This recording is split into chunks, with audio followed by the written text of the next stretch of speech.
Hey there, Mauricio coming with you guys live once again, and today's topic is going to be a continuation of uptrend structure with a break of structure and continuation of downtrend structure. So now it's very important for you to identify this in the market first with drawings, so then you can actually see how it looks like in the charts itself. So what I'm going to be doing right now, I'm going to do a representation of how it looks like with drawings, and then we'll go into the charts on the next video. Okay, so it's very important for you to identify what the market's doing. So right here we can clearly see that the market's going up and down, okay? So we're creating higher highs and higher lows in the market. Now one thing you want to take in consideration is that you want to label your structure. You want to label your higher highs and your higher lows and so on. So right now what I'm doing on this point, I'm labeling my higher highs, my higher lows. I want to identify what's happening in the market. So this area right here, I'm relabeling higher high. And this next area right here, I'm going to be labeling our higher low. Okay. Now you can also abbreviate it as HL for higher low, and then you can also abbreviate it as HH as in higher high. Okay. Once you have this down and written down on your charts, you will be able to identify the market if it's going an uptrend market or a downtrend market. So for now, we're seeing our higher highs and higher lows.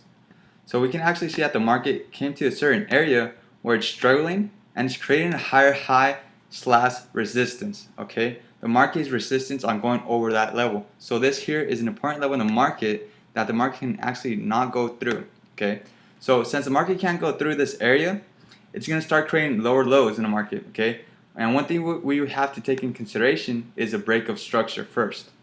So this area right here, this is our previous structure, which is our higher low.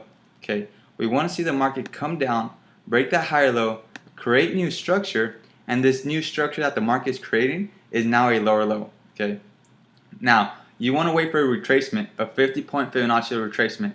When we see that 50-point Fibonacci retracement, that's going to help us identify this area as an important key level in the market due to the fact that we're doing a 50-point Fibonacci level retracement, and that is called also a pullback, a complete pullback. What was once a support is now being called a resistance. Okay, so it has a lot more respect in the market, and we can clearly see in this area we have the 50-point Fibonacci level, and due to the fact that we have that 50-point Fibonacci level, we see the market coming back up to that 50-point Fibonacci level, and we see the market come back up. We might want to see some price action. Okay, so we want to see some bearish price action, either evening star, reversal patterns, and so on. But all of this we're going to be going more in detail in the next videos. But for now, we want to know how to identify this 50-point Fibonacci level retracement, so we can have it in consideration for new sells in the market.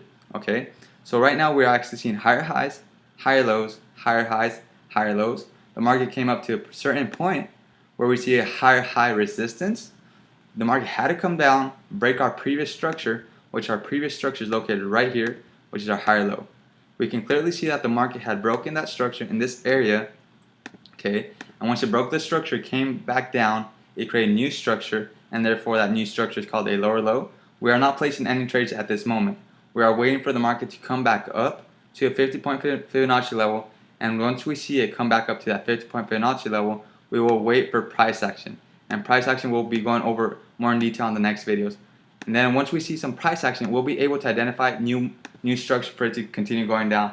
Now this here, guys, this is a break of an uptrend structure with a continuation of a downtrend structure respected by the 50-point Fibonacci level. It is very crucial for you to understand that you have to wait for that 50-point Fibonacci level. What happens if it does not come to 50-point Fibonacci level? We don't enter. Okay, very simple. You have to be disciplined on waiting for the market coming to you instead of you following the market itself. Okay, so therefore this is a uptrend structure broken and then creating a new trend, which is now a downtrend structure. So therefore I'll see you guys on the next videos so I can explain in the charts itself.